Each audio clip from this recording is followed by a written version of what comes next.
gallery's been cool, so it really makes me feel good that we have so many friends here for tonight's Artist Talk. So welcome, my name is Nicole Watson.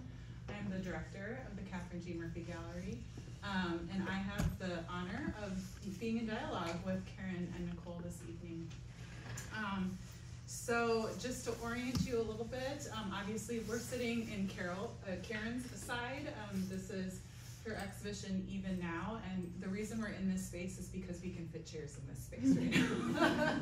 Once you go across the lobby, you'll see Nicole's exhibition titled The Witch, and as you'll see, space becomes very much a part of the exhibition in that gallery, so that's why we're seated here, but of course we have one of Nicole's pieces here right next to me. So I want to start with a land acknowledgement. Though we're all joining tonight's event from different locations, I'd like to begin by recognizing that St. Catherine University is on the ancestral homelands of the Dakota people, specifically the Bahapukuti and the Ochari-Shakowin. The Dakota people are still here. They continue to live, love, and thrive on this land. We offer our honor and respect for the Dakota people and to this land that we now occupy. As we learned from Dr. Ray Allen, who is an indigenous limnologist and bead artist and who was one of our visiting artists in residence last November, the land is our community, and as such deserves our care, our responsibility, and our reciprocity. Scholar Joseph M. Pierce agrees. Pierce, an assistant professor in the Department of Hispanic Languages and Literature at Stony Brook University, and a citizen of the Cherokee Nation, writes, quote, "Land is not asking for acknowledgement. It is asking to be returned to itself. It is asking to be heard and cared for and attended to. It is asking to be free. Land is a gift, a relative, a body that sustains other bodies. And if the land is our relative, then we cannot simply acknowledge it as land. We must understand what our responsibilities are to the land as our kin. To engage with the land on the land's terms is an act of reciprocity. Reciprocity rather than recognition is what the land requires because that is what it has already given. Are you not alive, breathing because of this land?" Thank you. So before we begin, I just have some information about the format. So we'll be in discussion for about 40 minutes, and then we'll save about 20 minutes at the end for some audience questions. So I'll invite you to ask those when we get to that point. You'll probably see Lisa at the back. She's recording the event, which we'll have captioned and up on our website, hopefully within a month or so.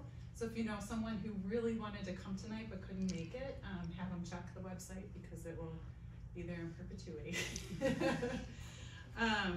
And then of course, the opening reception immediately follows the Artist Talk tonight, so please stick around, have some chocolate and bubbly water, and talk to Keren and Nicole and take a closer look at their work.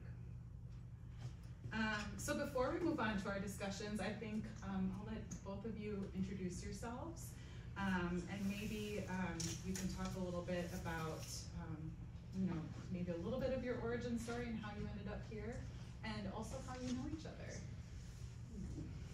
Okay, should I start? Sure. So, origin story from the beginning?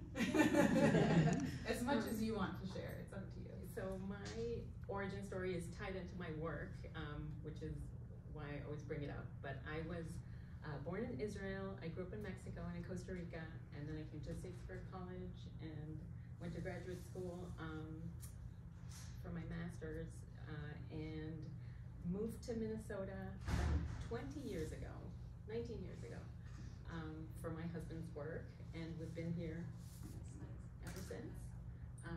And part of my work has always been about thinking about identity as it relates to memory and to place. And so, and I can get into it later, but both, from both sides of my family and my own experience of moving around, it's always affected how I think about identity. And that's a big picture of what my work is about. Yeah.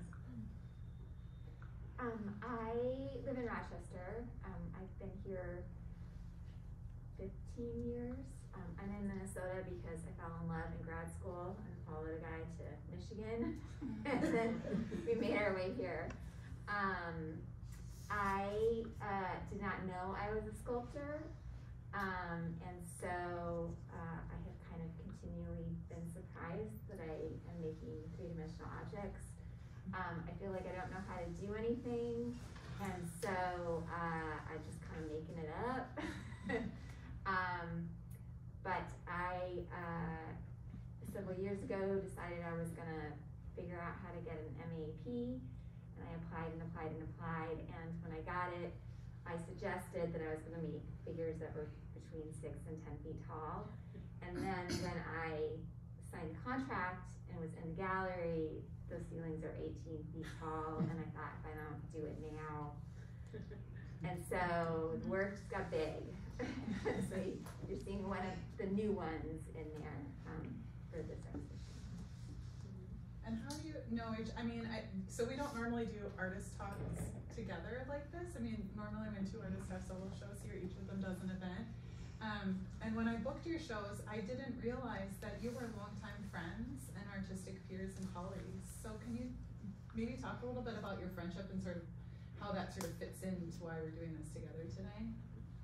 So I think we met in 2013, about 10 years ago, and we've been communicating ever since. Nikki lives in Rochester, I live in Plymouth, so we're not, physically close, but I think we share a lot of sensibilities, and even though from the outset our work seems very different, I think we really are aligned in the way we think about process and materials, and this, what Nikki mentioned, like not knowing, I feel exactly the same. I feel like I have no clue what I'm doing. I don't know how to paint. I don't know how to use watercolor.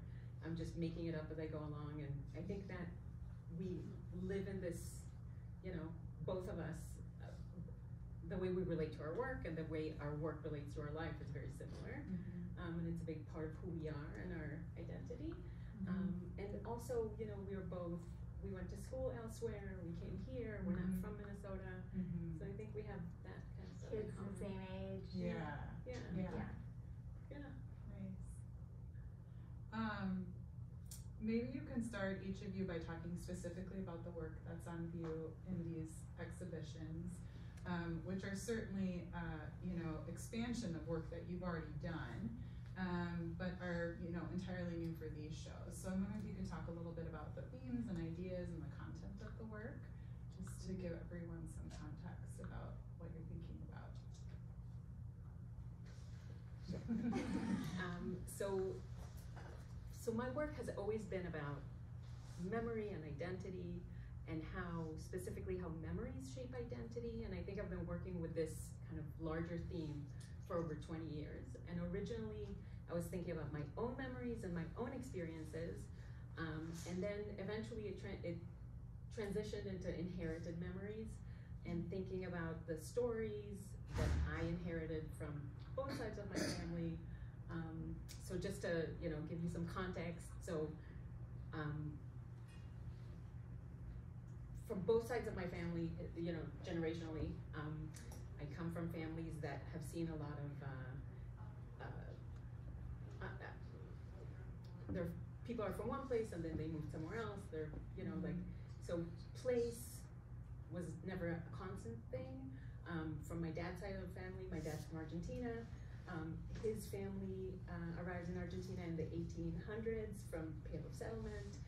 He left during the Dirty War. My mom was born in Israel. Her parents are Holocaust survivors who were from Romania, but previously from Austria. So there's, from both sides of my family, I think I grew up with these stories of people that were from places that either didn't exist anymore or they couldn't go back to them. Everybody was from somewhere and then moved somewhere else. So that this idea of home being constant, or where you're from connecting to your identity, was always something that I was really interested in, and I didn't take it for granted that where you're from is who you are and all that stuff. And then me personally, in my own life experience, I was born in Israel, I grew up in Mexico, then in Costa Rica, then I came here. So I also personally experienced this kind of, at home we spoke Spanish and Hebrew. I spoke English at school, so this kind of like, you know, when people would ask me, where are you from? I would think, okay, do I do the whole paragraph or and I always had that experience even as a kid, you know, like, where am I really from? What group do I belong to? Who, you know. And so thinking about all this, at some point about, I want to say like 10 years ago, I really started thinking about all these stories that I was hearing, that when I grew up I heard and continue, you know, of, again, people, places, experiences that were not my own, that I didn't physically experience, but were passed on to me. And at some point I realized that they became almost like my own experiences. They were so visceral. And specifically, this specific work is related to my grandma, my mom's mom. My mom's sitting right there. And I was very, very close to my grandma. She was my person. I always say everybody gets to have one person, and she was my person. And I was also the eldest grandchild, and so all of her stories about her experiences before the war, during the Holocaust, being a refugee, all that stuff, were really sort of ingrained in my psyche. And when I had my own children, I felt this huge, I don't know if responsibility, but you know, what do I pass on to my kids? What do I tell them? What do I, you know, what is my job as this person on this link? You know, I'm here because my grandma survived, you know, like there are all these things that became really, really important when I had my own children.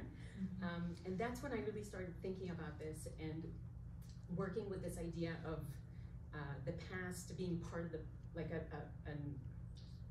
almost like an active part of the present. And with this specific work, the way I worked on it, I started from that side, and you know, right to left. And I started by, you know, thinking of stories that my grandma had told me and things. And at the beginning, I was just Googling what did the houses look like in the town from where they were forcibly expelled and taken to the concentration camps. What did that even look like? And then, so very basic, you know, very basic imagery, because I didn't know how to get into that thematically. And then things became more and more personal. So for example, there are these things that I call braids. They, you know, they could be different things, but my grandma was young when she was in the camps. She was 17, I believe, and she had a twin sister. They were identical twins, and the one thing that differentiated them, the twin always wore a hair in braids. The twin died in the camps. Somehow they were able to save the braids, and I have this crazy memory of seeing the braids in my grandma's apartment. They were wrapped in a little, you know, like a relic. And I remember when I was young, they really freaked me out, because hair and then later, and really when I had my own kids, it really kind of became very, it just dawned on me how, you know, she ended up living a long life, but all her life she carried her sister with her, and what it would be like to lose a sibling, especially a twin. I have 2 children, they're not twins, but they're close in age. You know, so all that stuff just became really front of mind for me. And I started making these braids that eventually became these networks. They're very alive, they're rhythmic, they're pulsating, and they also, I feel like they connect me, you know, to the past, me to the present, to the future. I mean, hair is the one thing that remains after you die, and it's DNA and all that stuff. So there's different things in here that mean things to me that may not be obvious, and that's completely fine. They don't need to be, but just to give you an idea of what is going on here. And one thing that was interesting for me was about 7 years. So I've been thinking about all these things, and I had no idea what post-memory was. And in 2017, I had an opportunity to have an exhibition at the Rochester Art Center, and I got Joanna Havekost, who's an art historian from McAllister, to write about the show. And she mentioned, she wrote a piece about how it was post-memory. And post-memory is a term that was coined by Marianne Hirsch, who's a professor at Columbia University, and it's all about how experiences and memories get passed through time and space and generations, becoming so visceral that they you almost feel like they were your experiences and memories, even if they're not. Mm-hmm. And specifically, it's tied to Holocaust studies. And once I knew about that, I started reading, and it helped me frame. It didn't change my work visually, but it helped me frame how I was thinking about it and thinking about memory and all these things that I was feeling. Finally, turns out they had a name, and there's some literature about that. So that was really interesting for me. It was kind of like a nice discovery because now I could read about it and talk about it in a more coherent way. Yeah. Yeah. Thank you.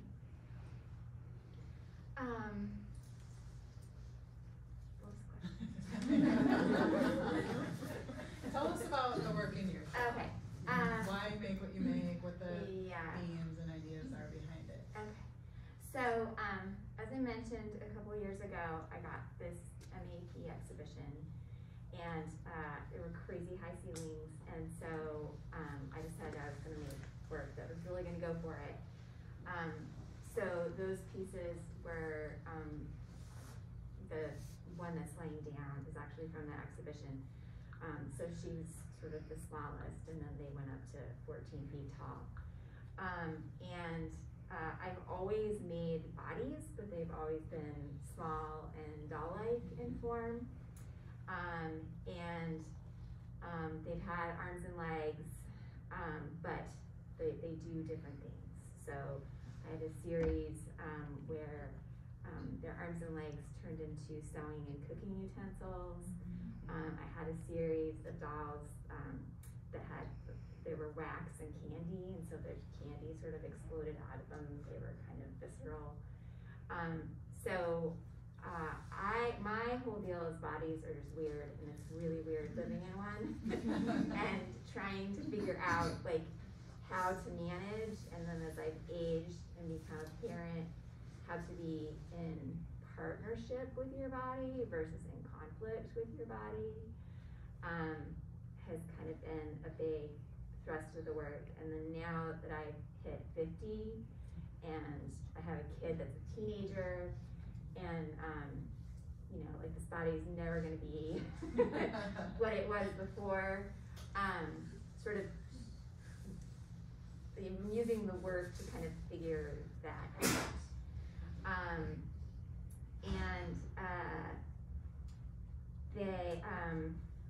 They don't have heads. And I have made work with like dolls, that have heads. But I feel like they're not missing anything. And I needed them with heads. They were too Muppet-like.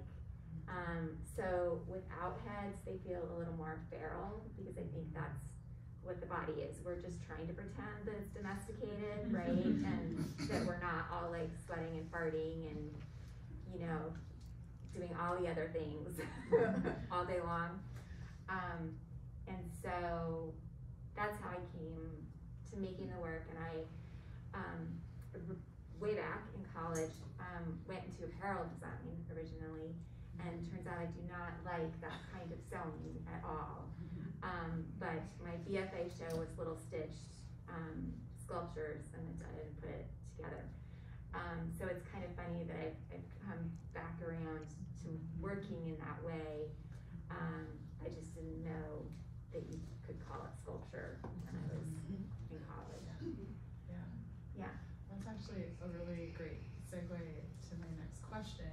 One of the things that I've noted, you both have alluded to that, like, because the nature of your artistic processes kind of helped connect you. And I've noticed that you have similar processes for art making, methodical, labored. There's an intimate quality, there's a repetitious quality. For you, Nikki, it's your hand sewing.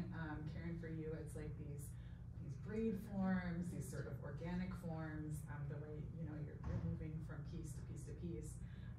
So clearly you both have this like respect for craft, but it manifests in really different ways. Obviously your work is vastly different.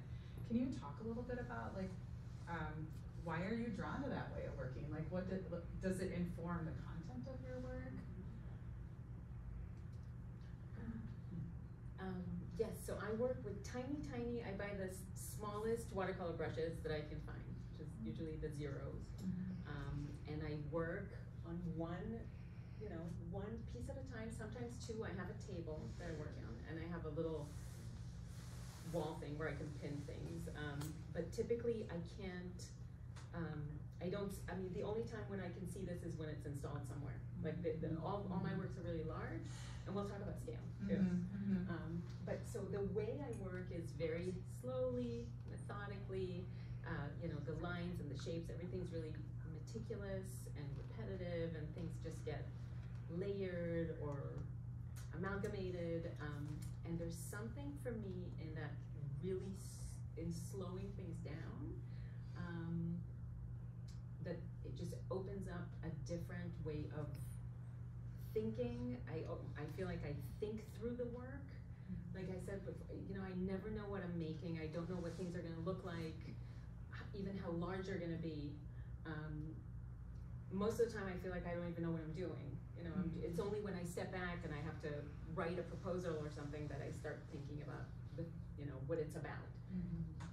In my studio when I'm working, it's just, a shape, a color, responding to whatever's on there, waiting for accidents and hoping for accidents, because that's sometimes the only thing that pushes things, it pushes me out of my comfort zone. And one thing that I love about watercolor is that you have to work with the accidents. Before watercolor, I used to paint, with oil on canvas. And with oil, if you make a mistake, you can scrape it off, you can paint on top. But watercolor, really, the paper absorbs it, and you have to, it's a problem that I have to solve, and I love doing that. But yes, I think the works become containers of time in a way, which for me also ties into, this thing that I'm thinking about, time, and so it makes sense to me that everything is really slow, really, the hand is really important, the craft, not that it's a craft, but the hand in the work, the time that it takes. There's a lot of, I think, respect and reverence for the process that I think we both share. Yeah. What would you say about your process in that way? When I am stitching, I don't have to think. And so it's a really great way to just be in my body and be in the middle of a process and be responding to things like in time.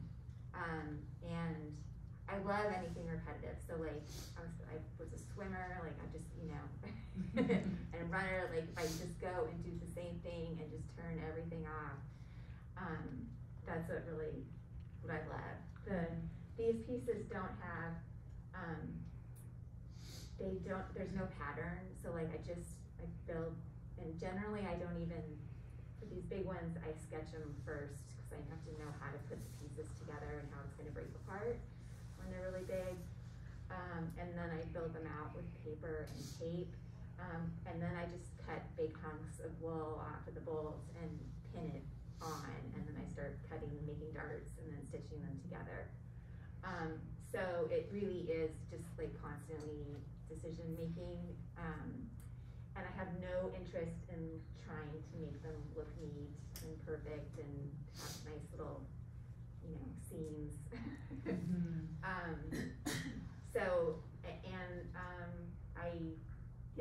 There's something really comforting in the repetition and the movement. And anything that's like super fussy and little is like totally my jam. So I feel like for both of you, your work, there's a meditation happening, like just sort of an ongoing meditation, and I think intuition. I mean, I'm going to skip ahead a little bit because you both have alluded to intuition being the thing that kind of drives the work. That you're not planning things out, you sort of let things develop really organically, which is hard as an artist. Sort of trusting yourself to like let things go where they go, right? And then sort of forming that framework for the bigger idea afterwards.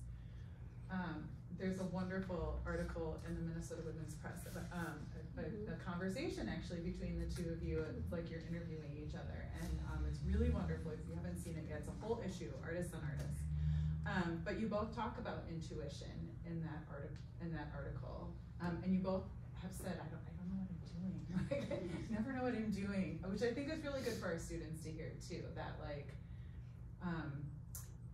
that those accidents and that kind of vulnerability and being open to sort of learning on the fly is really what helps you be successful. What does intuition mean to you for your work? If I just love to make a problem for myself. So I'll pick a material and pick a tool and start, and then somehow we'll just create like a larger problem that then I have to like work my way out of. And so I think it's it's really just being there and being in partnership with the thing that you're working on and trying to figure out what it's telling you. Absolutely, yeah. Allowing things to happen. I think that's where we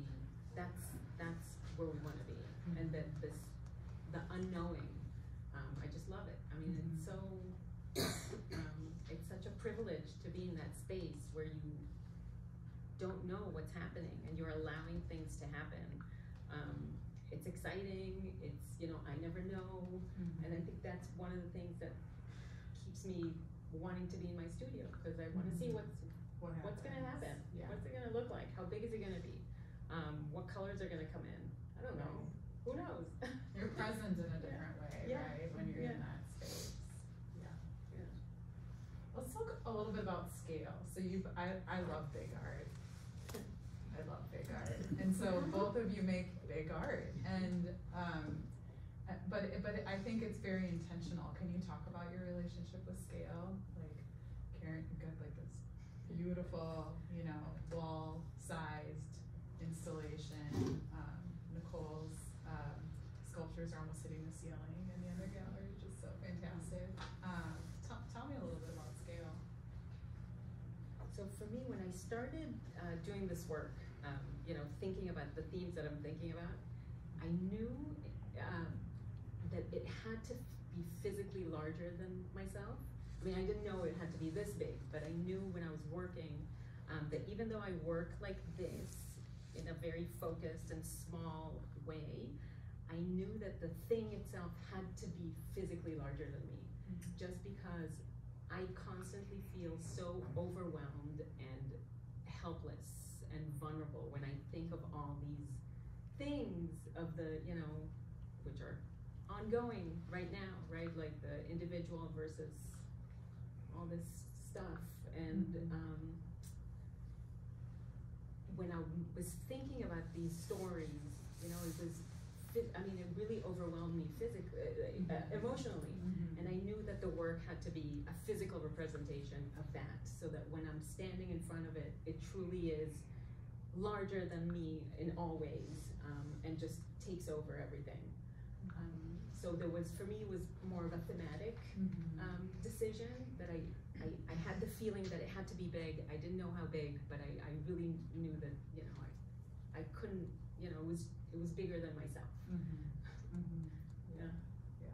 Kind of like a reflection of sort of your, like how you feel in your body and emotionally. Yeah. How about you, Nicole? Like I said earlier, I've always made things that are more doll-like in size, and so this big work was a real surprise, and totally like the best thing I've ever done. I mean, it's so fabulous and exciting to make work that big and to move people through a space. So I had no idea that I would love that. It also became really clear that when I was making them and when I got them up, that they get to occupy a physical space in a way that I have often not wanted to occupy. So it's like really great to have these figures that can just do that and not have to apologize and not have to pretend like they're not there or make space for somebody else or so I think that's been the biggest revelation. Yeah, we talked a lot about like when women not taking up space or not being expected to take up space, and also women artists maybe there being an assumption that they can't work large, or you know, right. We know that that's not true, obviously, but it's but women artists who make larger works have, you know, been overlooked quite a bit. So I like that idea of taking up space. One of the things that really compels, that I think a lot about with both of you with your work, is your willingness to allow the work to kind of open up the space around uncomfortable truths, sort of, right? So, you know, for you, Nikki, I know it's like, I know you've mentioned to me that you're trying to normalize talking openly about women's aging bodies, right? Like, there seems to be so much secrecy around even the language we use to talk about bodies. And Keren, we talked about like the importance and the complexity around holding multiple identities in a world that feels more and more binary these days. Why are these truths important to address in the work for each of you? Yeah, for me, I think it's, I usually feel like I'm both really privileged to do this work and also have a responsibility to, you know, to hold various truths at once.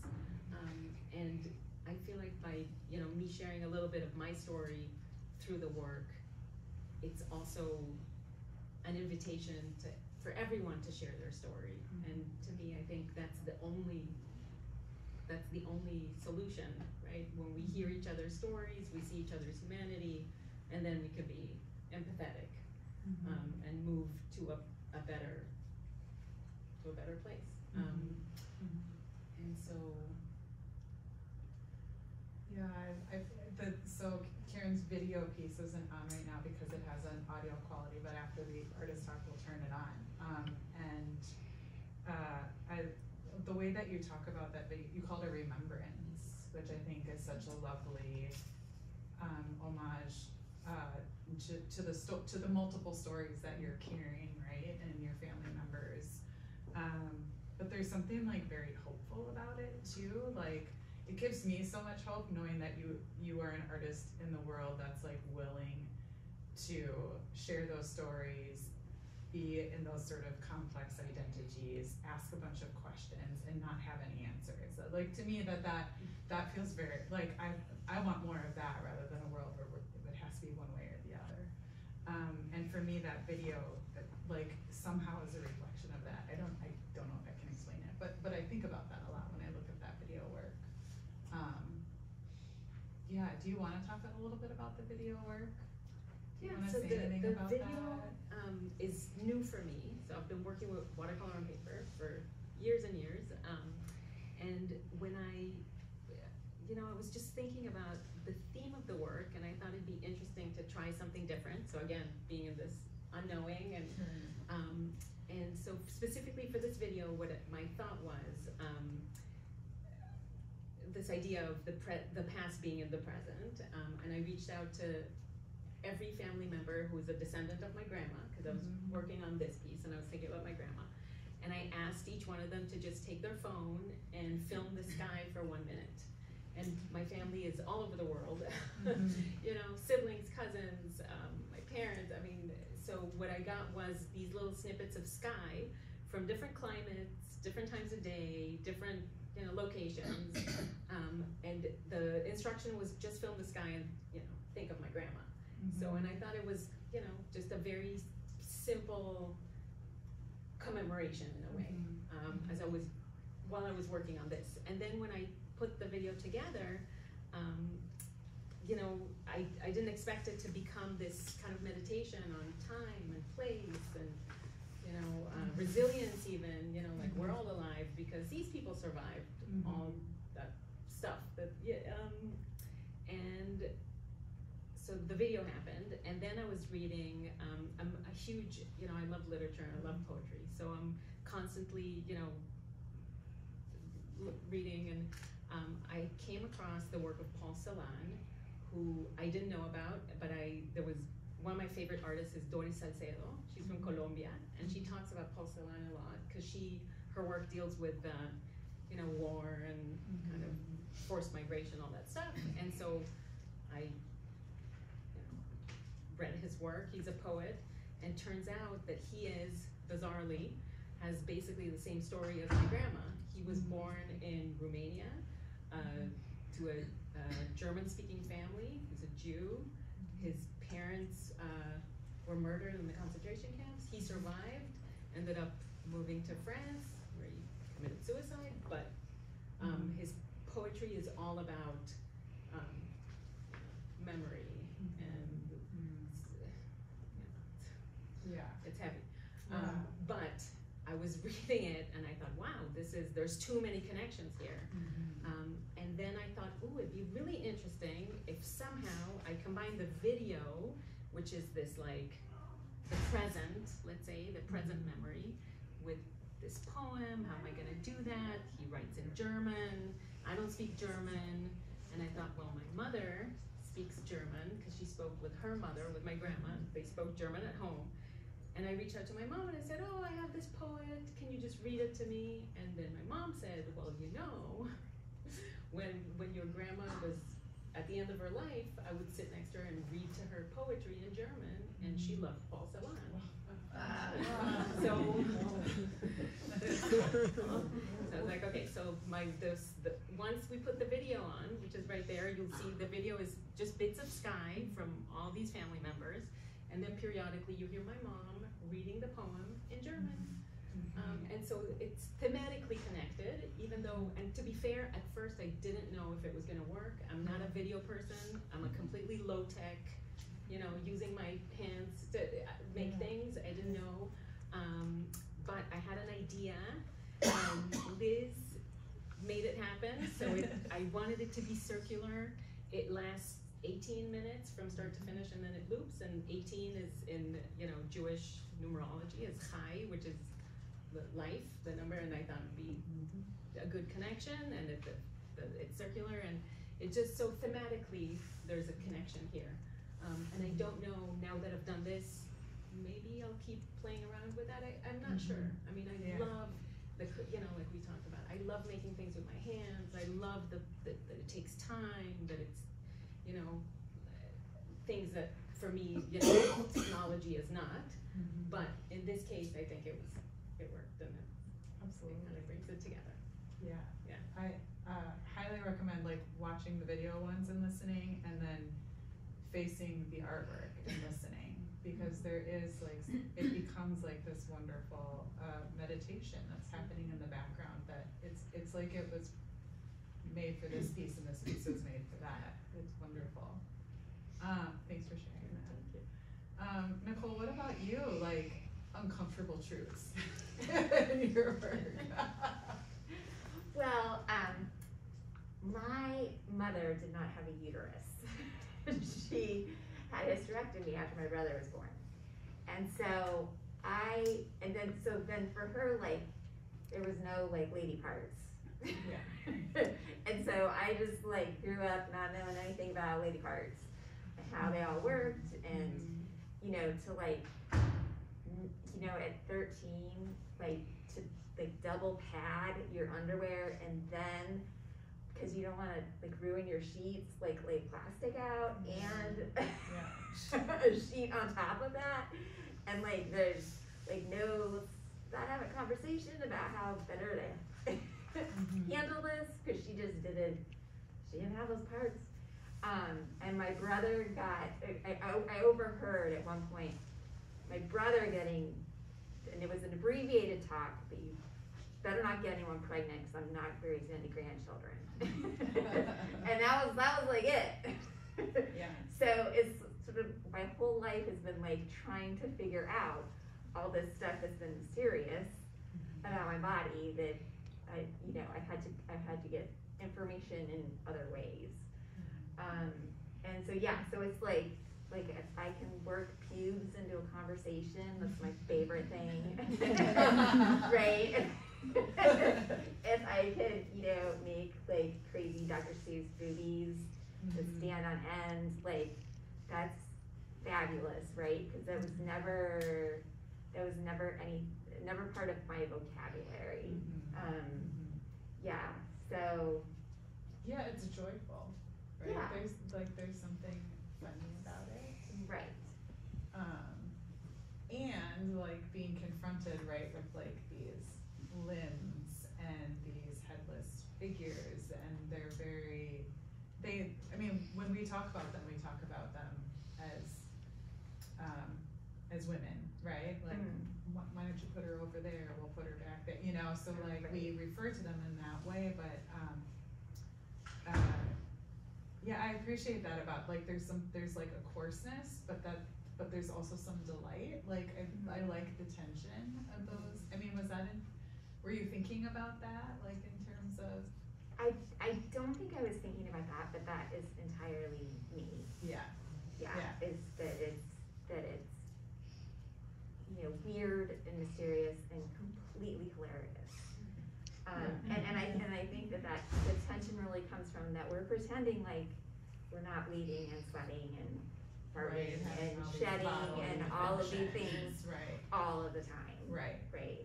And I feel like it's weird, like we all have children around the same age, and like there are times when I'm like, oh, they're so open about like everything that's happening with their bodies, but I feel like something changes. So like you hit 40 and after, and nobody wants to talk about it anymore, not even our physicians sometimes. And so like I appreciate like the sort of like the like, let's just put it out here in the middle of the gallery space, right? Like I love that if you look at Nicole's work very closely, like there's threads hanging, there's like hair that's suggested by, I don't know the sewing, the little hook, is it a hook? Like hook and eye. Like a hook and eye.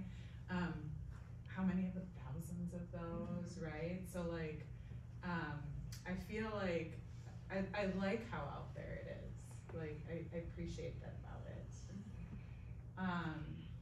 Do you feel like your work is going, like, MAP was what, 2-3 years ago now? 2 years ago? So is the work, do you feel like, are you still kind of exploring this work? Like, what will be next for you?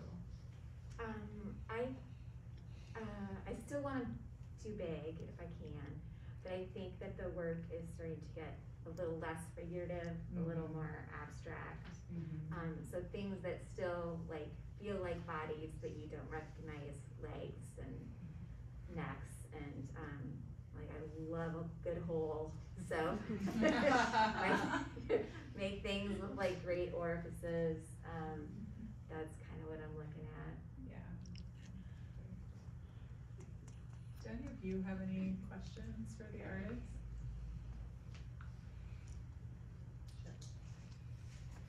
I would like to ask Nikki and Keren about these problems that they make for themselves. Partially because I've watched the two of you make things for a while, and you seem to, if you'll excuse my coarse language, you seem to screw yourselves. You know, like, and I sort of think that that's part of your practice. So how do you feel about making, you spoke about making mistakes or happy accidents, but sometimes making things and then making things to go in a space like this, those are different. So if you're interested in carrying that water. I mean, I think it's just part of this being in the not knowing, right? It's all connected. The, you know, not knowing, not having solutions, not having answers for anything. It's just a great space to be in, you know, and that's what excites me. So I want to keep making problems, and like I said before, I don't get to see this unless I have an opportunity to exhibit the work somewhere. And sometimes there's, you know, I have to move things around because there's no wall, or the wall's not big enough. And I don't care, you know, I don't, if, you know, this is a gravy, this is a, you know, it's a great opportunity, and it's wonderful to be able to put the work out in the world and have people experience it, and but that's not what drives me, I guess. Me, you know, it's just me and the paper, hanging out, and I just love it. It's such a privilege to be able to do that as much as I can. And I feel for me, when I'm working, I'm just, everything leaves, I'm not, all the things that make sense in normal life don't apply. I'm not someone's mom, I'm not someone's wife, I'm not someone's daughter, I'm not someone's teacher, I'm not, I'm nothing. It's just the paper, and it's such a wonderful space to be in. So for me, that is the driving. It's not, and who knows, maybe after this, I won't get another chance to have this a beautiful wall like this, and that's fine. Yeah. So it's the process is really it for me. Like just being able to have the opportunity to do the work every day is winning. I'm forever making things that I don't know how they'll live in the world. And so my problem is then I have to backtrack and figure out how it goes on a wall or how you make it stand up for any length of time.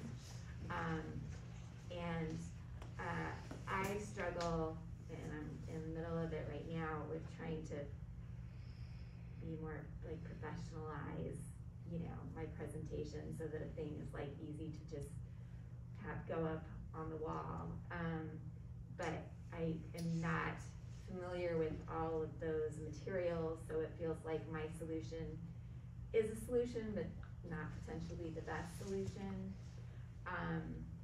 And so I just seem to always be in the middle of that, and for some reason have decided that that's the way I'm gonna do it. I mean, it works out. Yeah. Having assisted you with installation now, I can appreciate all those challenges, but there is something so gratifying about seeing it come together in the space that it was made for. And there's something really gratifying about like troubleshooting some of those things as you're working on them, right? Like that's it's all very creative. Yeah, you roll up in your moving truck and you have all your work, it's professional. You know what I mean? So Yeah. I think you're, it's kind of like when we work with our students here and they get excited and ambitious, and it's so fun and it's so exciting, and yet it's also like we have to think about practical things like transporting the work and storing the work, and it's like having a plan for all those things, and sometimes it doesn't come together until very late in the process. Other questions? Just around that idea of working and letting what happens guide you next, I'm curious, when you're working on something like this, Keren, for example, do you throw away a lot of stuff, or is every one of these where you started and where you ended up? Yeah, so I have a rule that I don't throw anything away. I just work with it. And a lot of these things didn't look like what they are right now because I work, in these modular panels. They get rotated around, they get moved around. Every time I have an opportunity to see more than 2 or 3 together, oftentimes I change what I'm, so, some of the panels were not where they are right now, for example, because maybe, I had a spill, and now that's gonna be this organic area, let's pretend. Yeah. Just looking at them, they look like they all fit together, and you can see where the shape matches the one on the paper next to it. And I'm constantly, so I work on one, I bring a second one, I match them, then I move it around, put things on the floor, make sure the dog's not walking on them. Yeah. Do you use any kind of blocking, or is it just with the brush? I don't, and actually it's funny, a few years ago I was invited to talk in front of to do a demo for the Minnesota Watercolor Association, and so I had 2 of my panels, and I just you know, I brought stuff and I was just painting, and they were horrified. And all the questions were, that's not how you're supposed to use watercolor. I said, I know, I'm sorry, I don't know how to paint. I don't block, I don't wet the paper, I don't, you know, there's areas that are straight from the tube if I want, you know. So, yes, I don't know anything about actual technique for watercolor. I've just been using it for over 20 years, but I just constantly feel like, oh, you know, more water spilled, and that's what happens, right? Yeah. So I have so many thoughts and questions about each of your work separately, but I was trying to think of something that you could both answer to. But Thank you.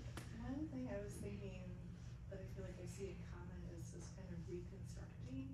There's like this fragmentation happening with the shapes and forms, but I also feel like you're both are kind of building in a way, sort of what you were talking about your process. And I was just wondering, like, conceptually, is that part of your thought process with your work? Did everybody hear that? Sorry. Yeah. Yes, the audience member asked about like a commonality you noticed was that it seems like there's a construction or a reconstruction happening, right? And Yeah. building, maybe fragmentation. Fragmentation and building. Yeah, for me, for sure. And I love, often, you know, a question that I've always gotten throughout the years is, why don't you just buy larger paper? It makes sense. But for me, there's something that you know, this putting things together like Legos, right? Like, so starting from the micro of the little shape that's just repeated and layered and amalgamated to the larger, you know, having these pieces are put together, it just makes sense for me. And I feel like, and I also love the grid, and I feel like it gives some formal structure to something that I feel like I have no control over. When I'm working, I feel like I don't control the imagery. I don't know what I'm doing. I don't know how large it's gonna spread out. But knowing that I have this gridded system, kind of like, okay, the grid's gonna hold, and I can just do whatever I want on the surface. And also it connects, you know, when I really think about it, it also connects to this idea of memory that is fragmented, you know, constantly changing. And so it's almost, I feel like the spaces, and I've experimented with hanging things, you know, a little farther apart, a little closer apart.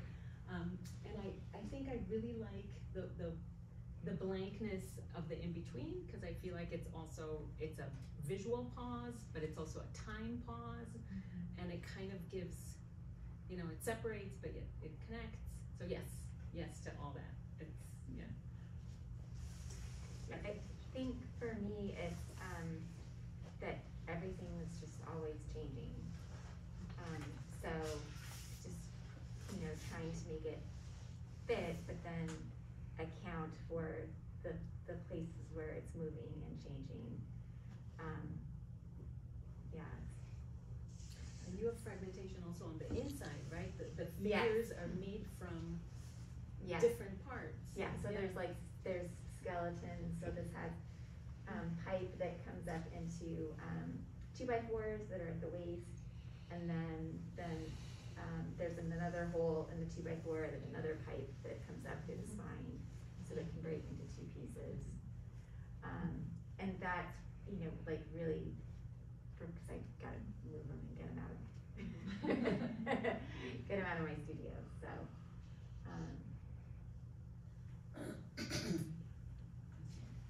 But I would add, even just looking at the way you apply the fabric to the outside and piece it together, has that same element of fragmentation and building with small pieces. And not necessarily, you know, because someone might say to you, like they said here, why don't you use bigger paper? Well, why don't you just draw the pattern out and cut the big fabric, and then, you know, have fewer seams. Right. Yeah.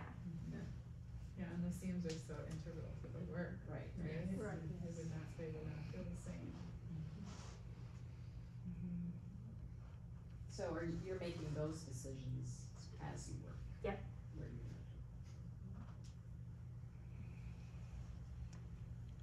Any other questions?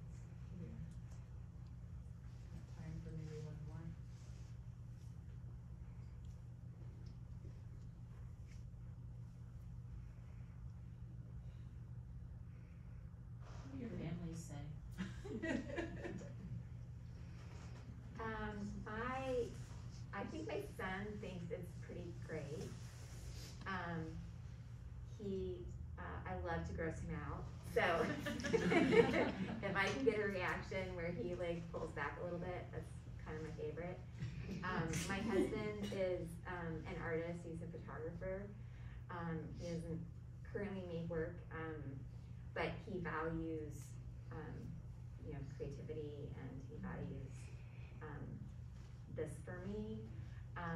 So I think he's really, I think even though he's not making things right now, like it's really, I think it helps him to see that I can make stuff. For me, this is the first year where I don't have my assistants. I have 2 children, and ever since they could hold something, at least one of them would come with me and help me install. And they both have done this, and I've been making this type of work for a long time. So we have a system down. And this is the first year that they're both away at college, and it's been, it's been bittersweet, Yeah. But yeah, I think for both of us, being artists is such an integral part of who we are, that for our families, it wouldn't, it's just, it's almost, it's not, it's not really a decision, right? It's just, we're just lucky that we can do it. What you do. Yeah. Right. Yeah. Well, thank you. Thank you very much, both of you. How about a round of applause?